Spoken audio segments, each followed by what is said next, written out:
Iyon 'no, magandang araw at magandang hapon po sa inyong lahat, sa mga manonood natin, sa ating mga kaibigan. Muli po, Coach Oli News PH at sana 'wag niyo pong kakalimutan i-like po agad itong video na ito nang sa gano'n mas kumalat pa at 'wag pong kakalimutan sa mga hindi pa po nakasubscribe kay Coach Oli, konting lambing subscribe po tayo and tayo po ay nagpapasalamat sa mga nagbigay ng super thanks.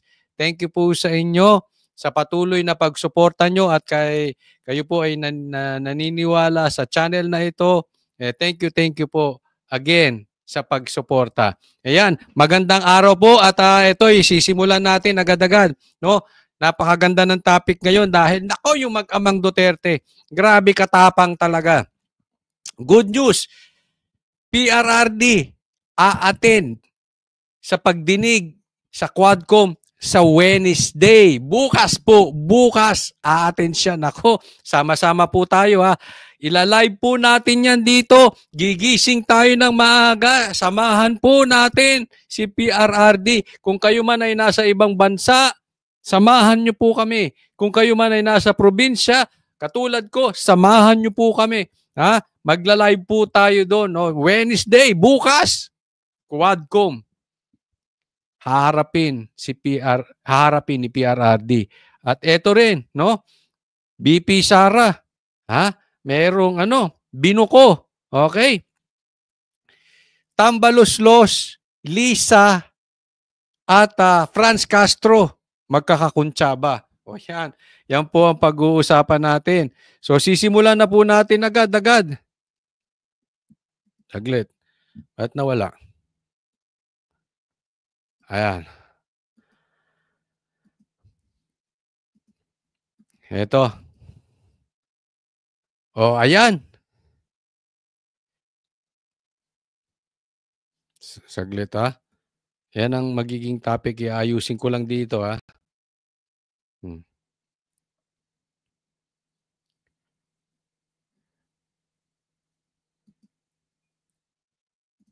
Ito po. Breaking news po tayo. Former President Rodrigo Duterte sasalang sa investigasyon ng House Quad Committee. Alam nyo? Ito lalong tumaas ang respeto ko kay PRRD. Grabe.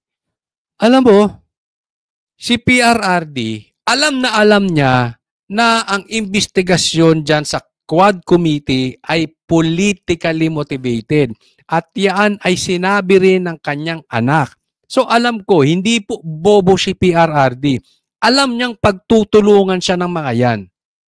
Pero tingnan nyo anong edad na ni PRRD? Haharapin niya tong mga ito. Teritoryo nila yan.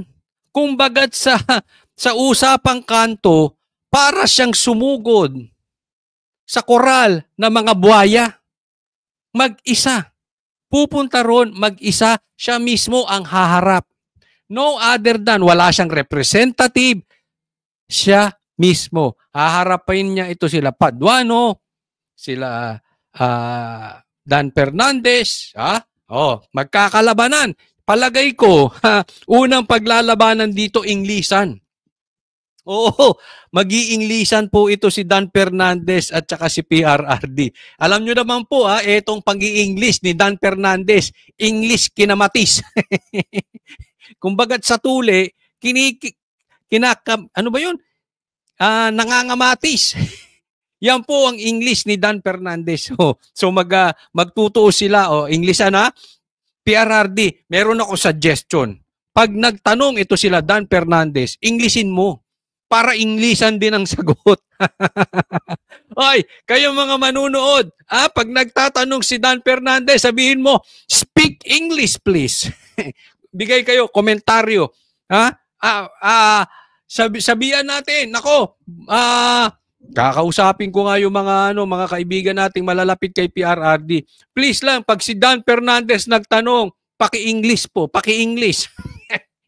Napakagaling ng mama nito sa English, no?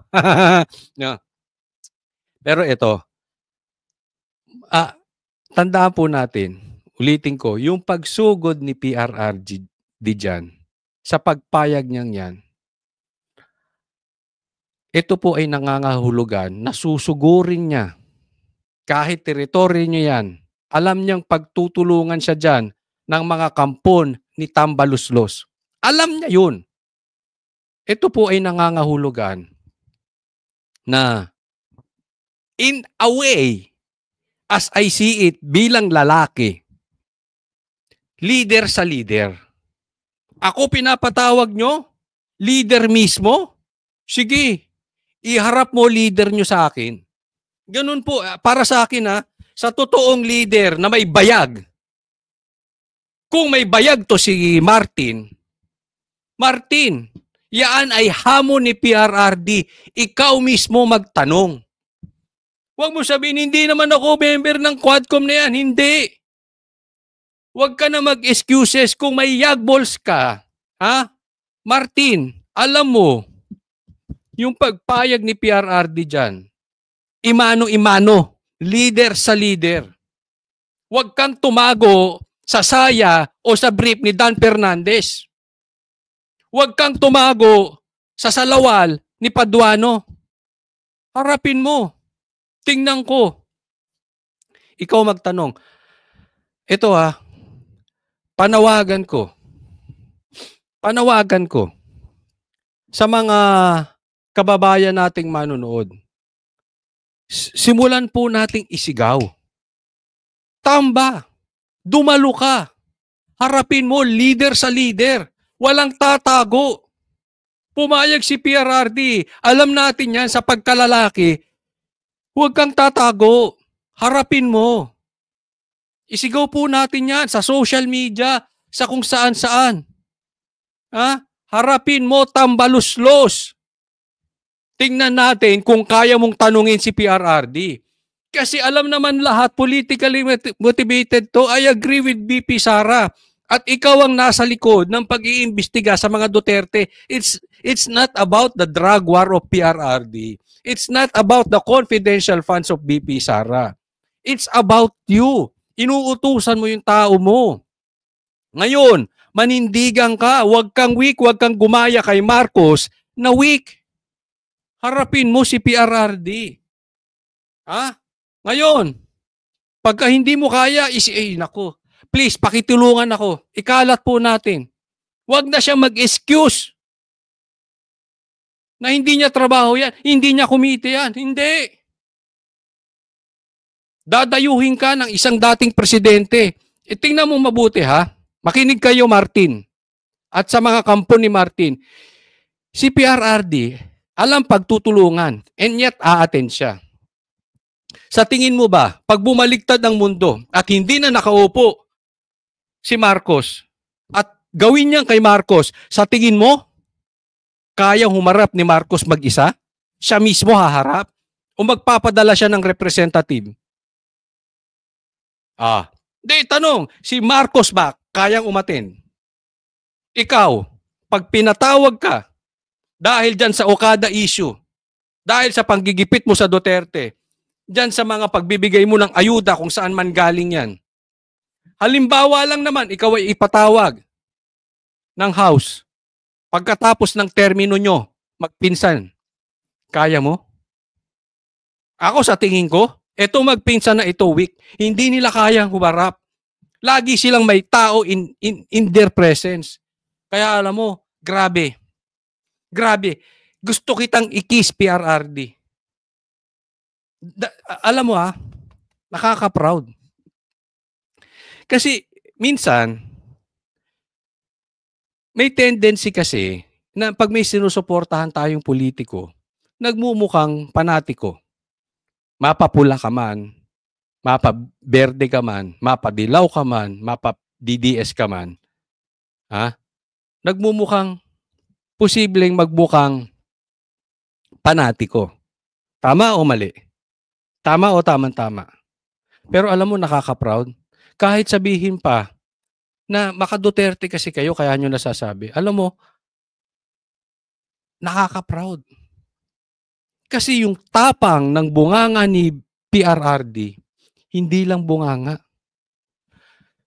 This man is no ordinary man.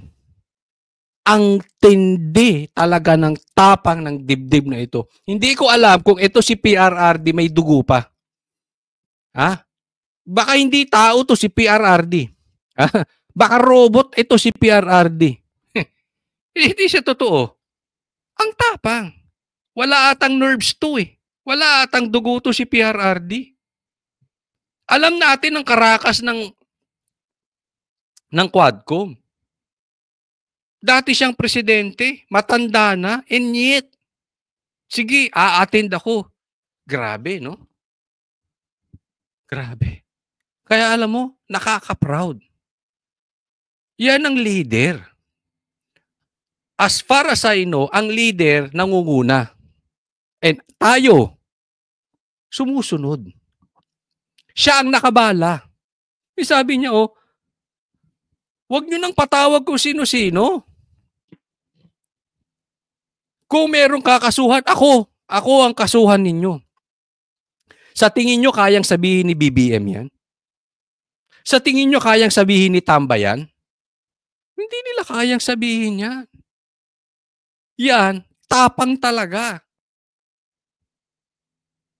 Sige. Sige, kayo tanungin ko. Sige. Ha? Kaya nyo pumunta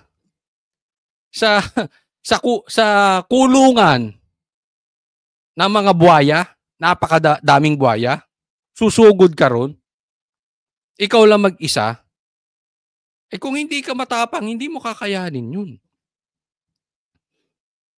Kaya bilib na bilib ako dito kay,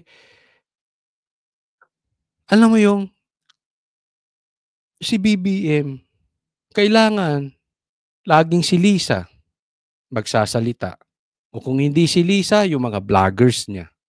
Si Martin, ganun din naman. Kung hindi tatakbo kay Franz Castro, tatakbo dito sa Quadcom. Tatakbo kung kani-kanino. Diba? Gusto mo sirain si Sara, harapin mo, ikaw mismo. Be a man. Be a leader. Ba't hindi mo maharap? Oh. Kaya ito hamon to. Ha? Indirectly, hamon sa'yo to. Tamba, ikaw mismo ang magtanong. Kaya, subaybayan natin to. Palagay ko, itong pag-attend ni PRRD, this will be a blockbuster. Daig pa nito, ang may laban si Pacquiao. Lahat po nakatuon dyan. Lahat po nanunood. Grabe, ilang beses ko na pong na-meet si PRRD, ilang beses ko na po siyang nakausap. And this man is full of surprises talaga. Yung tapang niya, back up ng gawa. Hindi ka tulad nung iba dyan, ampaw. Ito nga, may nabalitaan tayo, ha? Nagtapang-tapangan, hinamon pa ni Paduano to si PRRD. Ha? Ang dami raw nilang tanong, 20,000 questions pa. Dami nilang mag-attend ka, duwag ka ba? Dami silang ganun. Di ba? Yan ang sinabi. Kasi sinabi ni PRRD, hindi na siya kailangan umattend dyan. Tapos balita ko, ngayon, na sinabi ni PRRD, darating siya sa Wednesday, ang balita ko po sinasabi, wag na daw patulan si PRRD. Kita nyo kayo. Totoo ba yon? Totoo ba yung mga nadidinig ko? Totoo ba yan yung mga nadidinig ng mga netizens? Ngayon pumayag si PRRD na duduwag kayo? Wag nang patulan? Hindi. Pumalag si PRRD Paduano, sabihin mo harap-harapan, duwag ka ba? Sige, tanungin nyo. Huwag kayong tapang-tapangan after. Magtanong kayo, diretsahan. Magkaalaman. Magtulong-tulong. Gusto nyo pa, contempt nyo pa We are ready. Maghanda tayo mga Pilipino. Kung ipa-contempt si PRRD, alam nyo na. Alam natin ang gagawin natin. Tama? Nako. Ay. Isabi ko sa inyo. Ha? Kaya nga, alam mo, sinasabi ko, may laman talaga yung binanggit ni PRRD. Police, AFP, huwag kayong gagalaw until tawagan ko kayo. Ngayon, kung bukas ay magkagulo dahil ipapakontempt si PRRD, dahil hindi naman siya uurong sa mga ungas na ito, papalagyan. Handa tayo. Ha? Suportahan natin si PRRD. Ilalive ko po ito. Gisingan po natin. Ha? Wednesday, 9:30. O yan. Humanda po tayo ha. So sa mga hindi ko pa po subscribe po kayo ha. Hit the notification bell nang sa ganun. Sana masamahan po ninyo ako. Pati na rin si PRRD. Sana rin. Umattend ito si Martin. Tin ka. Huwag kang tumago. Tingnan natin. Di ba? Tapang-tapangan kayo eh. Pagka ito mga to hindi nakapagtanong. Ikaw, Dan Fernandez, pag hindi ka nakapag-English dyan, abante. Ha? Sige. Tatapang nyo, di ba? Tanong kayo ha. And you make sure yung mga tanong nyo may utak, ha? Baka yung mga tanong nyo, bobong tanong. May pa 20,000 questions kayo. Huwag pong paulit-ulit ang tanong. Okay? You make sure yung tanong nyo may patutunguhan. You make sure yung tanong ninyo may kwenta. Ha? Hindi sabaw. Mambabatas kayo eh. Hindi kayo mambubutas. Mambabatas kayo. Hindi sabaw dapat ang utak nyo pagdating sa batas. You make sure yung tanong nyo dikit sa in aid of legislation. Tingnan natin ang laman ng utak ninyo. Tingnan natin ang tapang nitong mga ito. Tulungan ninyo ako. Isigaw natin, tambaluslos, umattend ka. Umattend ka. Ikaw mismo nagtanong. Ikaw mismo. Huwag kang tumago dyan. Ito po, i-discuss din natin. Napakaganda nito. Ito namang press con ni BP Sara.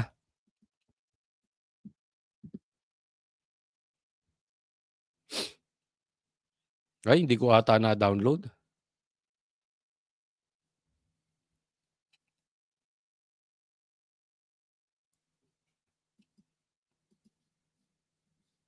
Wala, hindi ko na-download. Saglit ha.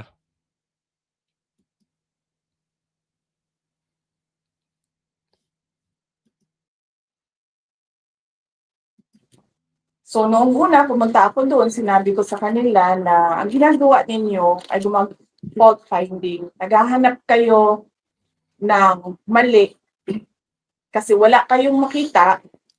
Kaya ito yung sinasabi ko, di ba? Itong mga mambabatas na ito, hindi mambabatas talaga, mambubutas. Pero tingnan nyo ha, okay? Anong epekto nung pagpunta ni PRRD at itong press ko ni BP Sara? Ito yung may connection sa aking palagay, no? Ipinapakita talaga dito. Si BP Sara, nagsasalita siya on her own. Humaharap siya sa camera, siya lang. Hindi siya tumatago. Pag may gusto siyang sabihin, siya mismo. Hindi katulad nito si Tamba, nakatago sa Quadcom. Ito si Marcos, nakatago kay Tamba. Ang laki talaga ng epekto ng ginawa nitong si Marcos na itong si Tamba ay ginawa niyang speaker. May pagka-power greedy talaga ito si Tamba, no? Pero tandaan nyo ha, ang laking daming nagsasabi na ito si BP Sara ay hindi marunong sumagot. Dahil siya lang ay puro no comment. Umattend siya ng pagdinig, siya lang. Ngayon, sumasagot siya sa media, siya mismo. Nakuha talaga nito. Si BP Sara ang tapang ng tatay niya. Hanap kayo ng mali para makapaggawa kayo ng impeachment. Sinasabi nila, siya lang naman nagsasabi ng impeachment, hindi mo kami nagsasabi. Hindi. As early as November last year, nag-announce na si Franz Castro, nagsabi na siya na we are talking about impeachment. Ang problema sa kanila kasi, wala talaga silang. Ito, okay? Alam mo, lahat naman ng ginagawa nila ngayon ay talagang para sirain ang Duterte dahil alam natin sagabal sa planong maitim ni Martin ang mga Duterte. At ang bottom line niyan, gusto niya ma-impeach ito si BP Sara. Matagal ng plano. Alam mo, masakit dito. Binubutasan si BP Sara at sinimulan ito ni Franz Castro. Yun lang. Isipin mo, convicted child abuser nagsimula ng pambubutas, especially dyan sa confidential funds, dyan sa impeachment, sinabi na ni Franz Castro. I mean, come on, Martin. Nakikikuntsaba ka dyan. Hindi ako may sabi ha, huwag kayong magalit sa akin. Korte nagsabi. Child abuser. Yan si Franz Castro. Ba't hindi nyo maimbestigahan? Convicted po ha. Hindi po iniimbestigahan. Hindi po nililitis. Convicted. Huwag po tayong makakalimot. Convicted. Hindi ako may sabi niyan. Korte. Di ba? Katulad si Risa. Sinimulan lang naman yung panggigipit kay Pastor Kibuloy dahil dito kay Risa. Ang iniimbestigahan naman dyan si Ka Eric tsaka si Doc Lorin eh. Tapos napunta sa SMNI. Tapos ipinasok na ni Risa itong kaso na hinalukay ni Risa Hontiveros. Yan lang naman eh. Isipin mo. Kanino nakatago si Martin? Sa palda ng babae? Pinasimulan niya kay Franz Castro? Pinasimulan niya kay Risa? Yung mga dilawan? Wow. Ito tingnan niyo mabuti. Dilawan, kakuntsaba ng pula. Mga ipokrito kayo. Hari kayo ng budol. Talaga. Babae pa. Alam mo, ako matutuwa na rin ako eh. Kung gusto nilang pa-impeach si BP Sara, gusto nilang pa-imbestigahan ng drug war ni PRRD, kung sana man lang si Martin mismo ang nagsasalita.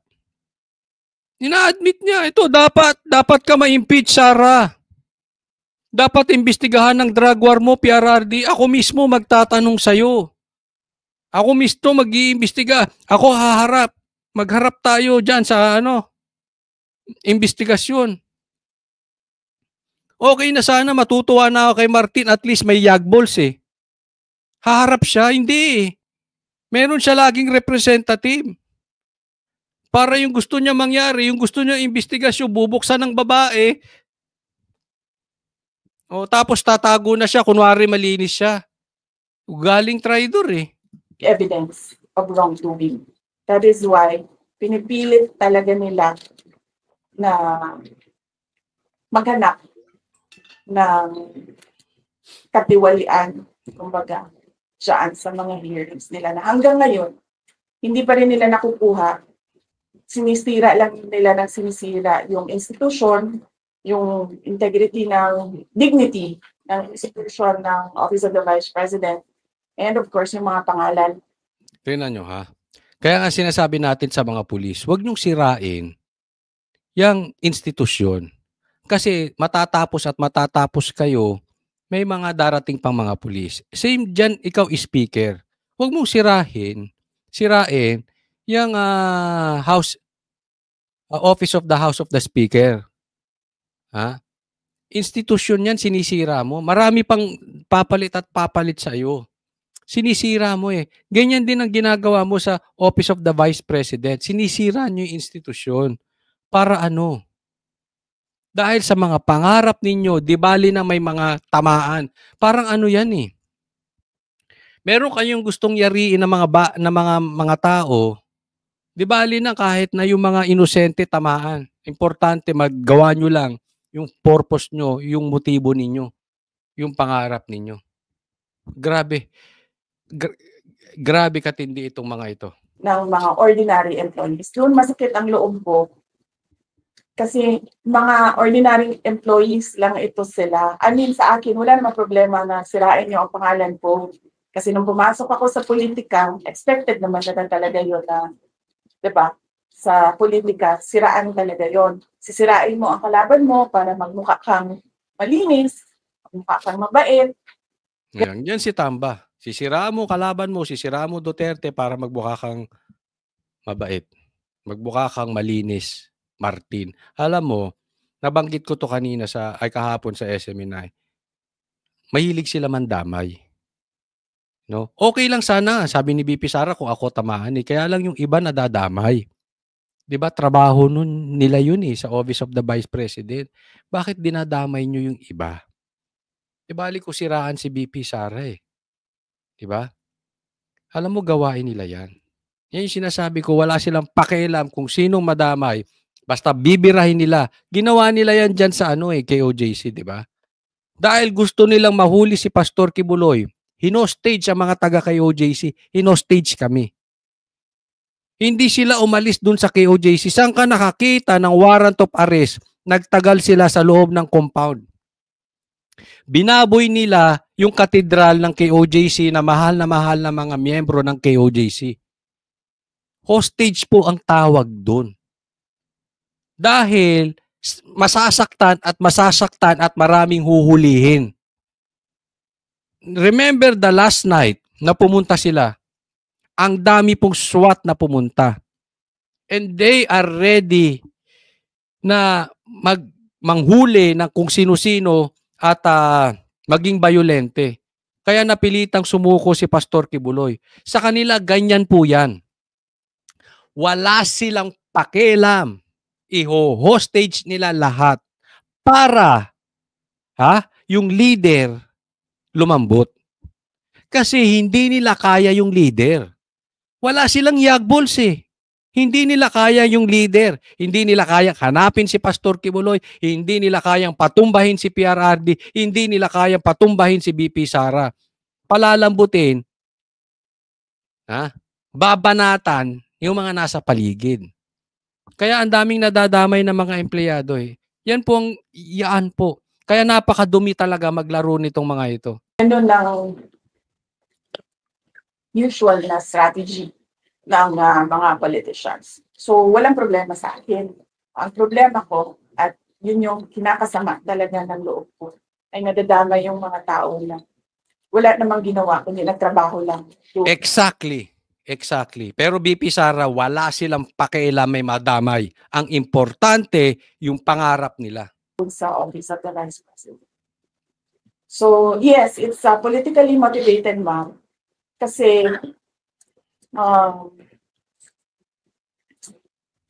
dahil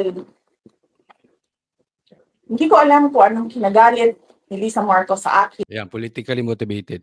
Hindi ko alam kung anong kinagalit ni Lisa. Sabi niya, yung tumawa daw ako sa pagsabi ni PRD na yung president. Yun naman yung sinabi niya na kinagalit niya sa akin. So ito Lisa, sa akin, hindi ka dapat magalit kung tinawag ng bangag ni PRRD yung asawa mo. Ang tanong, totoo ba? Kung totoo, hindi ka dapat magalit kasi hindi po pwedeng meron tayong presidenteng adik. 'Di ba? So ang tanong, totoo ba? Ngayon kung hindi totoo, hindi ka dapat nagalit. Sana as a lawyer, pinatunayan mo. Hindi ka naman high school na nagagalit dapat. Abogado ka. Ma'am, abogado ka. Huwag mong kakalimutan yan, Lisa. Abogado ka. Hindi ka dapat nagalit. Dapat pinatunayan mo, hindi adik yung asawa ko. Ngayon, pupunta kami, magpapadrag test, sabay-sabay tayo. Tawagin mo yung tatay mo, sabi niya magpapadrag test kami sa Harloneta. Sabay-sabay tayong 4. Lisa, dapat ganun ang ginawa mo. Argumentong lawyer. Yung ginawa mo, argumentong high school, nagalit ka. Para ka namang bata niyan eh. Para kang bata, Lisa. Wala na tayong magawa niyan. That's her personal take and personal feelings. And then si Martin, alam ko si Martin, he really wants to run for president. And if he cannot make it to a popular vote, he'll just do the charter change and run as prime minister. Ayun. Binuko. So ito, kontsabahan na.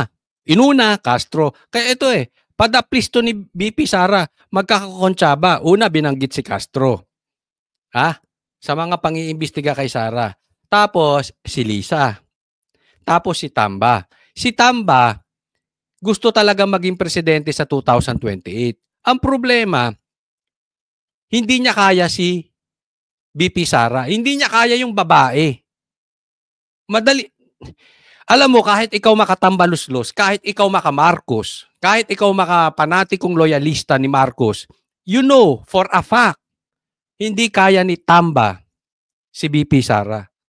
Hindi niya kaya. Hindi niya kaya tong babae na ito. So anong gagawin niya? Charter change. Magiging prime minister. Or sisiraan ng Duterte. Ito lang. Martin, wag mong ipagsiksikan yung sarili mo sa ayaw sa'yo. Para kang babae na hindi makamove on. Ayaw sa'yo nung lalaki Move on ka na. Ang dami namang lalaki sa mundo. Para kang babaeng Or para kang lalaking binasted ng babae. Ipinagpipilitan mo pa rin yung sarili mo. Ang daming babae sa mundo Kung ayaw sa'yo ng babae, wag mong pilitin. Ganyan po ginagawa nito si Tamba. Pinipilit yung sarili. Hindi ka ba nahihiya? Pinagtatawanan ka na ng taong bayan sa kaka-A mo. Kaya ka lang naman pinupuntahan ng mga yan dahil sa ayuda mo. Sige, wag mong bigyan ng mga ayuda yung mga kampon mo dyan sa kamera. Tingnan natin.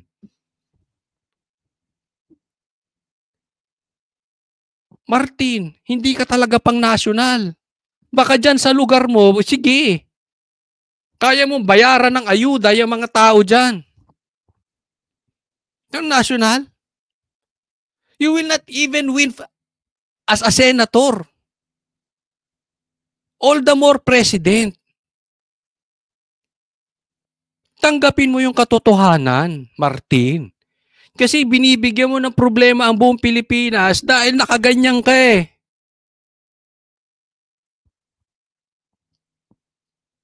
Dahil pinipilit mo yung sarili mo sa ayaw sa'yo. In denial ka ng katotohanan, Martin. Hindi ko alam paano ka pinalaki. Paano ka lumaki ng ganyan na hindi mo kayang tanggapin ang katotohanan. Ayaw sa'yo ng mga Pilipino. Gusto nila sa Duterte. Be a man.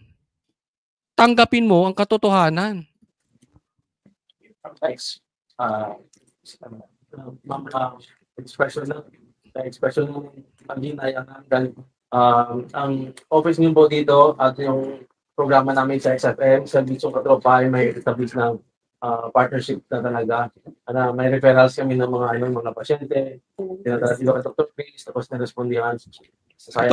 Itong topic ni BP Sara ay mahaba po ito. No? But ito po ang lang gusto nating diinan.